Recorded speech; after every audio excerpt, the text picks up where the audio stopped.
Florida's Devin Moore is a scheme versatile cornerback in the 2026 NFL Draft. I have his full scouting report, and I'm going to tell you why he must be on your watch list.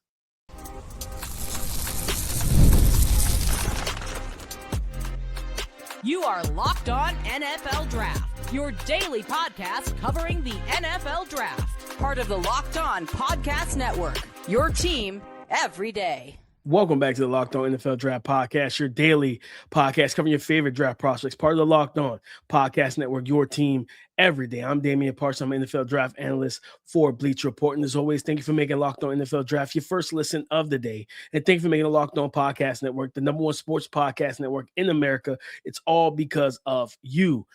Devin Moore, 6'3", 200-pound cornerback out of Florida, is a scheme versatile defender that I'm going to break down the pros, the cons, and then explain my grade, and then give you some NFL comps and look at some teams and some numbers about where he could end up fitting more than likely as a late day 2 NFL draft prospect. But before we get into all of that, today's episode is brought to you by FanDuel. FanDuel is giving you a way to turn that energy into even bigger potential wins with a college basketball parlay profit boost. Head to FanDuel.com to get started. Devin Moore, guys, again, 6'3", 200-pound corner out of the University of Florida.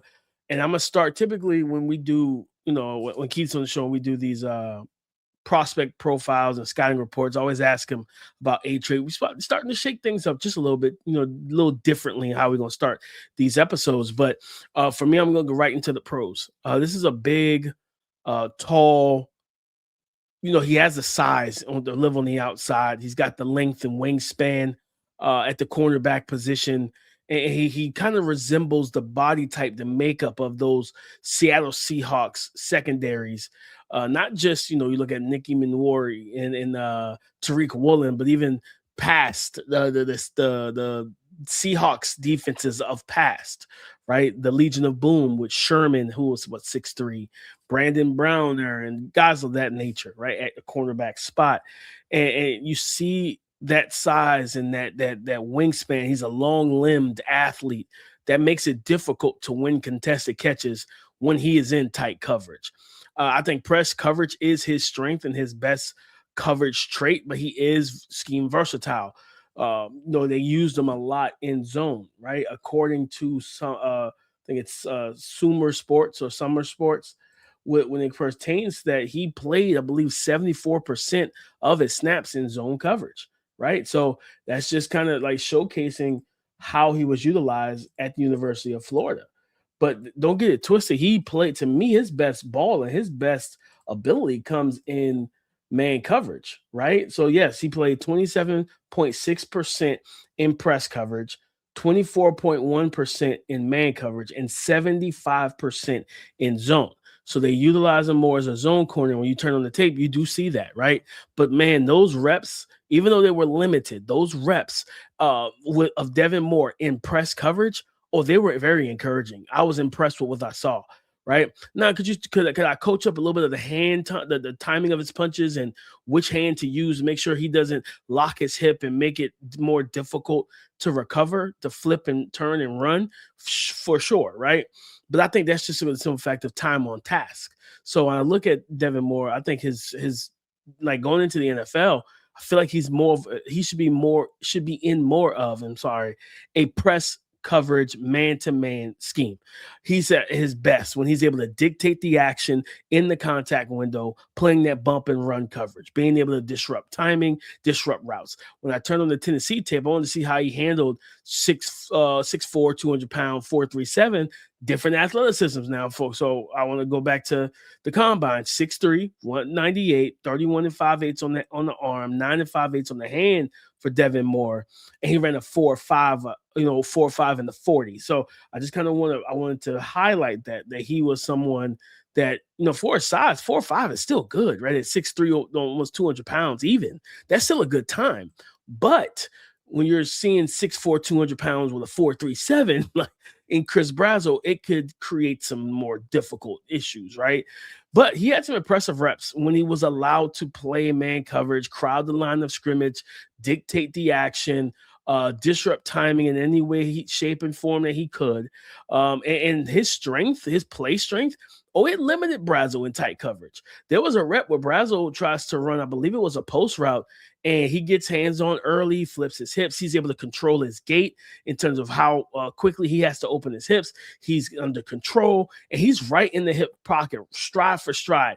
And he's tussling and jostling for position with Chris Brazel. He's running stride for stride, step for step with a guy that ran faster than him in the 40. So that's why 40 for the corners isn't about just straight line speed. That's more recovery speed, and we'll get into that in the next in the concerns. We'll talk about that in a minute. But I think in man coverage, that's where you allow him to really shine and be his best.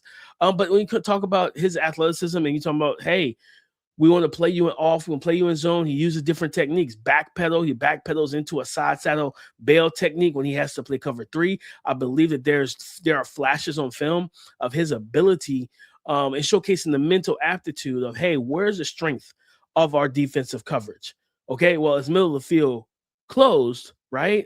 So I can play to that leverage. But then sometimes they'll have him side saddle, and it's different because his back is to the rest of the defense. He's opening the gate instead of opening with his back to the sideline and bailing out. He's bailing out with his back to the middle of the field, and he's kind of forcing and funneling wide receivers up for vertical routes or to the sideline, which allows him to then try and click and close that space. I think, that's a good trait to have in everything. Also in zone, I like how he's able to pass and drift in coverage in zone, right? You're talking about being able to pet, there's a rep, I believe it was against who was it? Was it Georgia? Maybe it might have been Georgia. No, Texas A&M.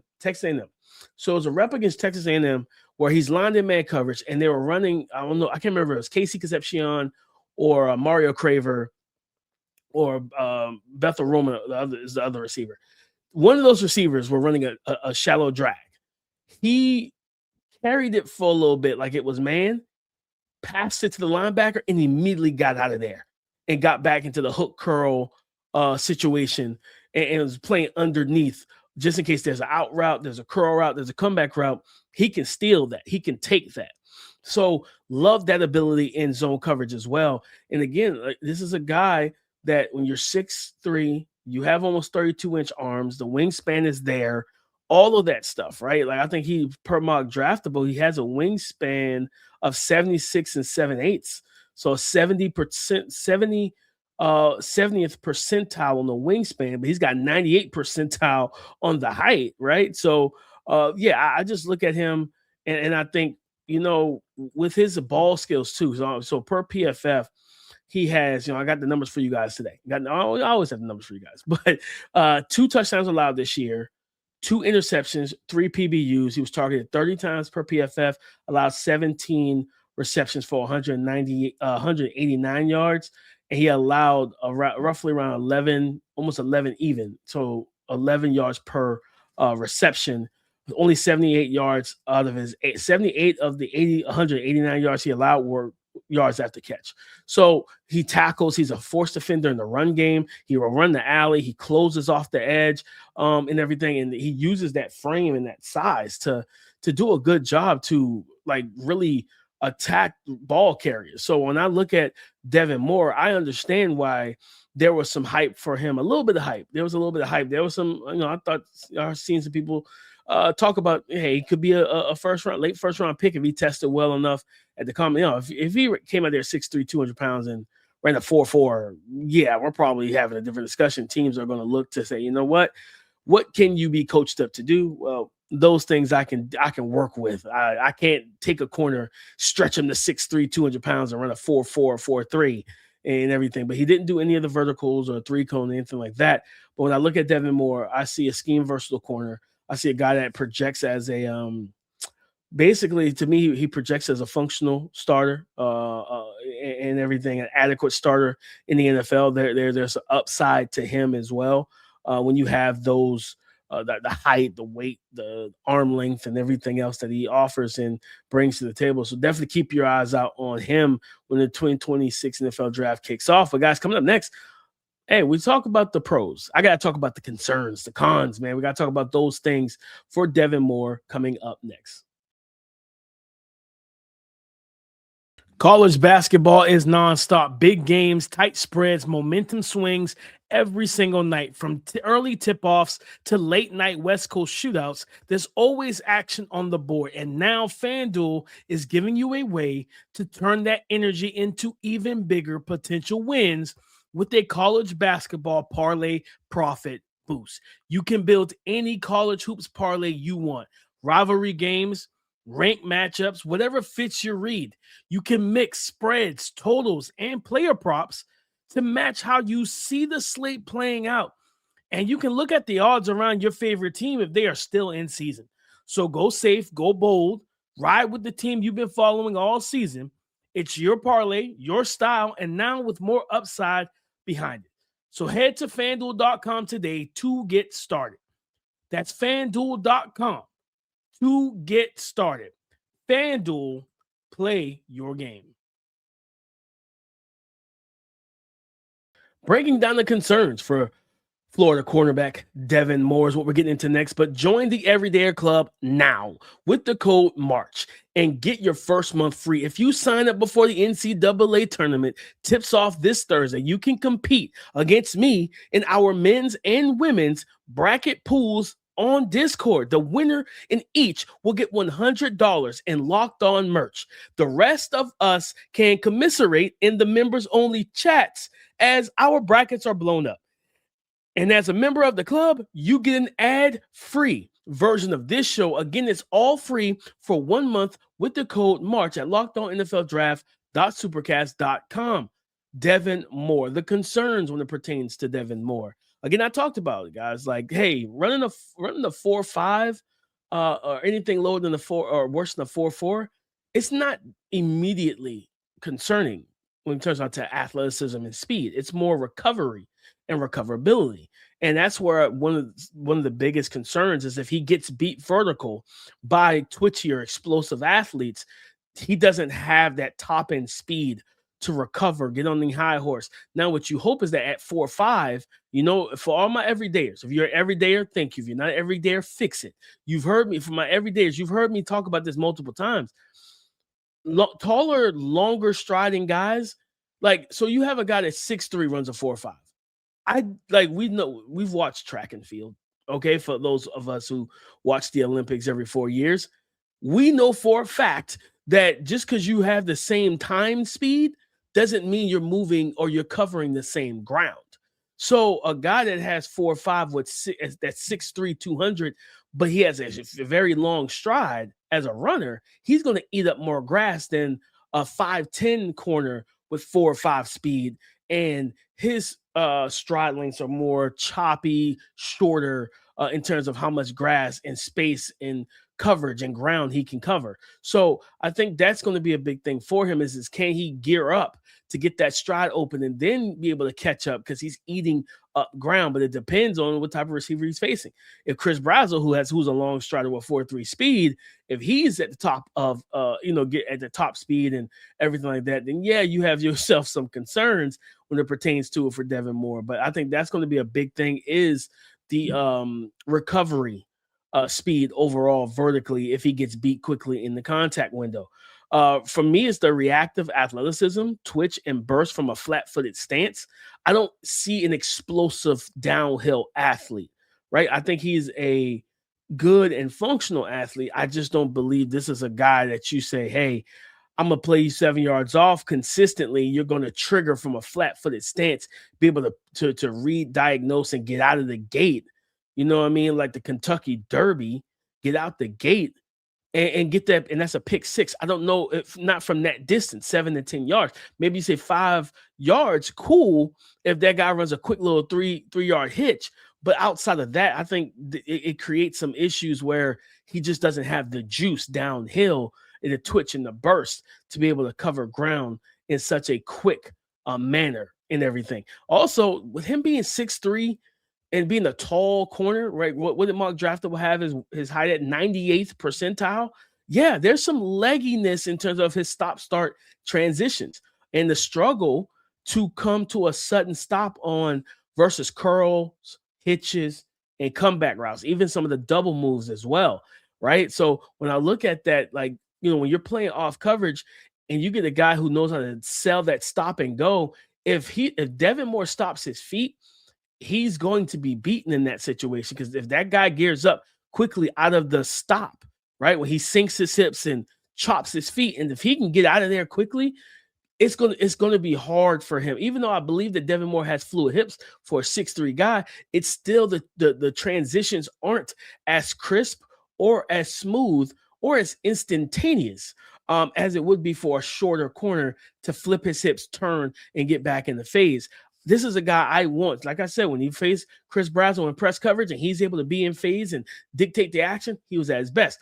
When he played off coverage, Chris Brazzell had his way with him in terms of being able to stem him, attack him, push him upfield, attack the inside hip, if he's bailing out, different things like that. And now I'm making you react from an athleticism standpoint, and I didn't see that from a Devin Moore. So I think that's going to be a big thing for me when it pertains to him.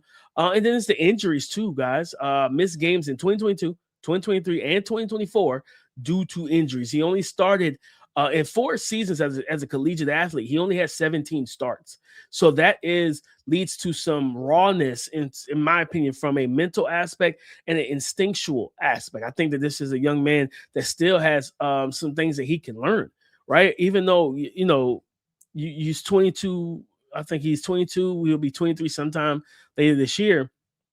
And even with that, like, one thing I always say, like, the myth is physically you can be tapped, right? You may not develop anymore physically, but your mental will always develop, right?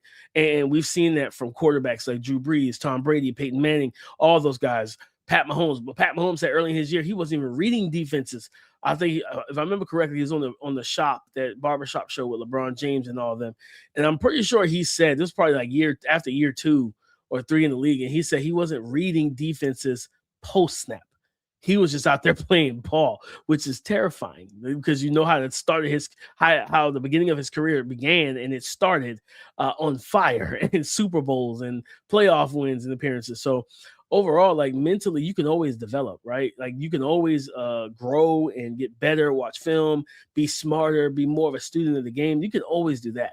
So I don't worry about that part of the game. I think that's something he can develop into, but there are some rawness and where you see some indecisiveness in zone coverage at times and things like that, but that's just time on task, right? So it's 4 years in college, only 17 starts.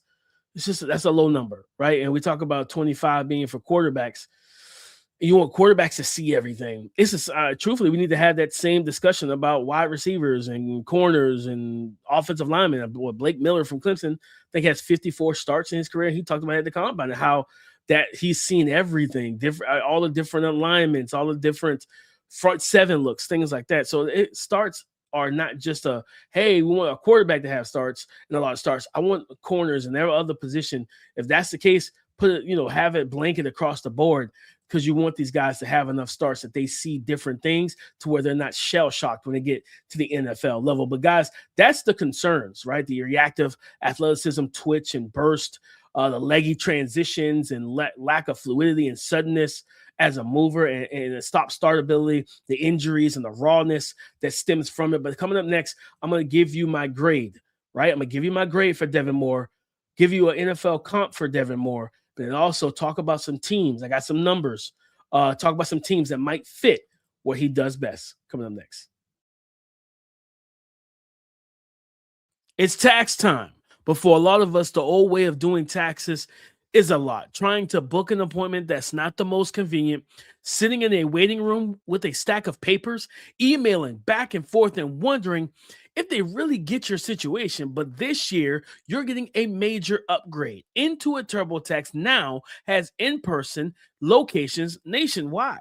You can meet face-to-face with a real TurboTax expert, and your documents, they get uploaded straight to your TurboTax app on the spot.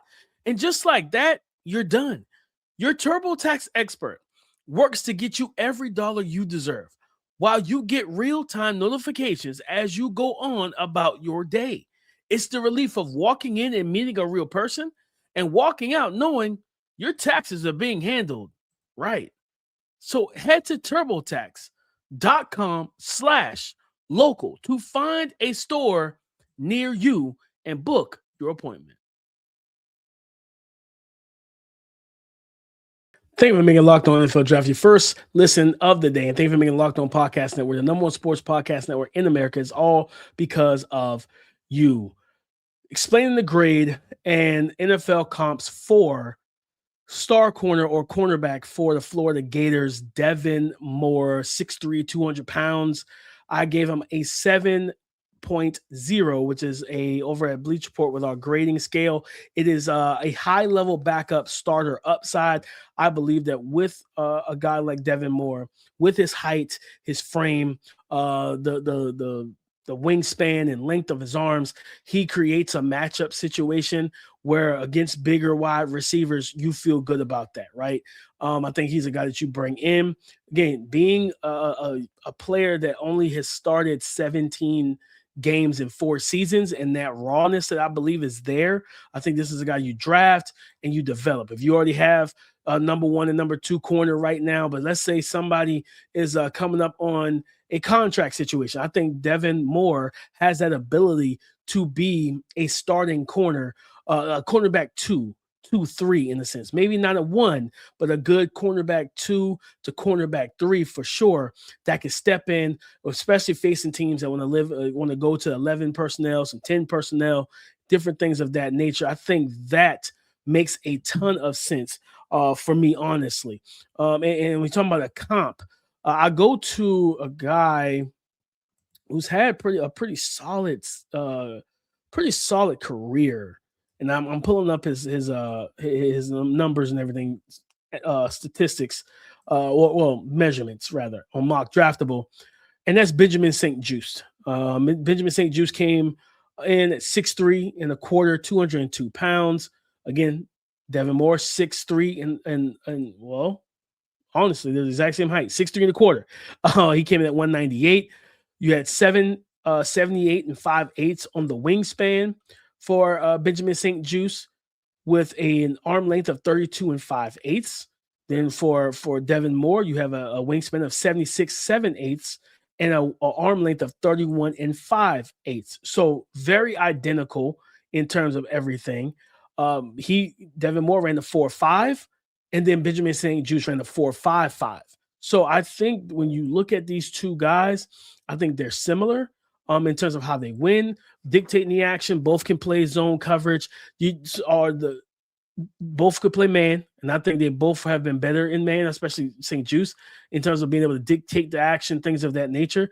But yeah, I think for teams because I think that this is a really good corner class. And I think what's going to happen is the depth and talent of this class, you're going to see guys get drafted above him. And truthfully, he's a fringe top 100 guy for me. Again, the 17 starts, the injuries in 2022, 2023, and 2024, they will rear their ugly heads, when it pertains to his overall draft projection and ultimately where he's selected.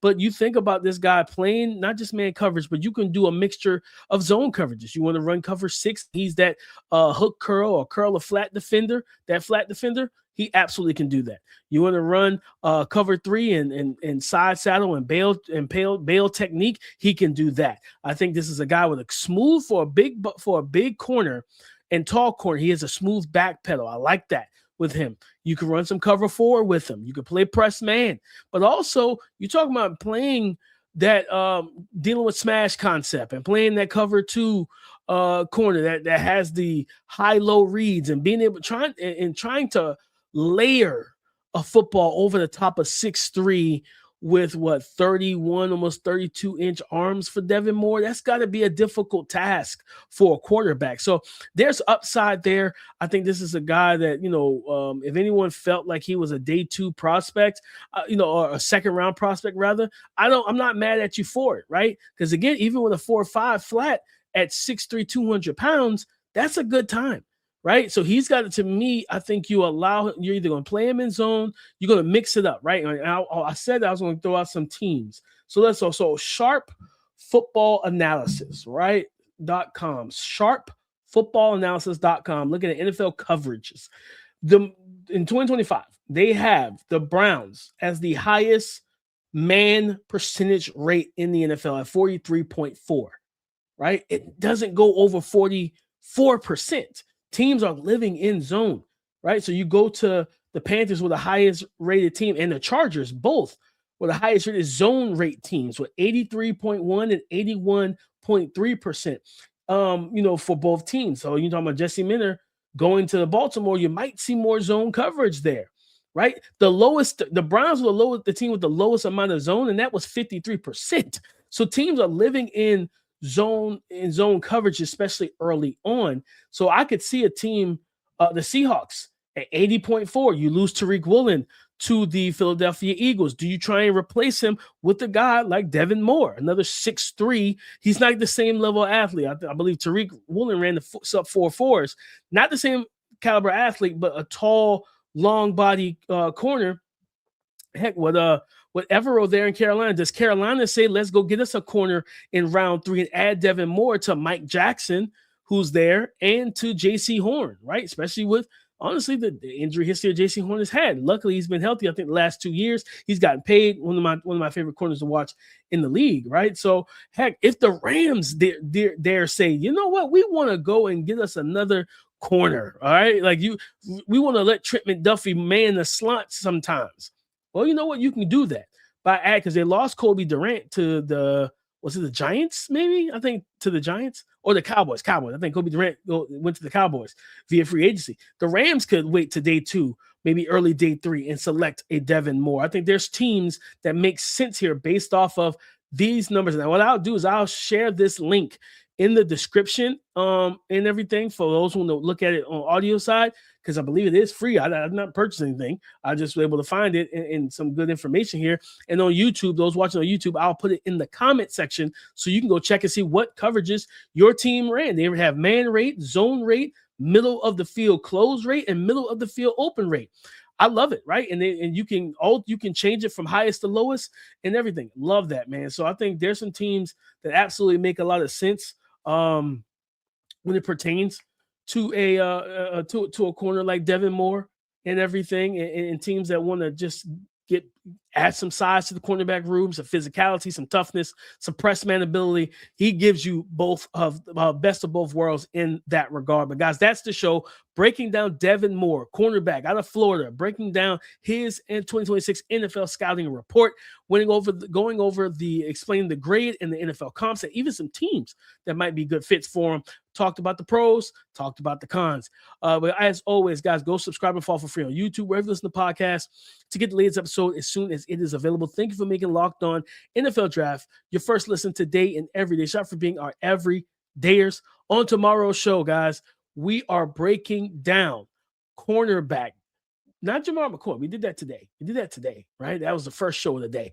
We're breaking down Avion Terrell, and we're going to explain why he's a top 3 corner for us in this class, and Keith might have him higher than number 3. We'll talk about that on tomorrow's show. So come and join the conversation again tomorrow on the Locked On Podcast Network, your team every day.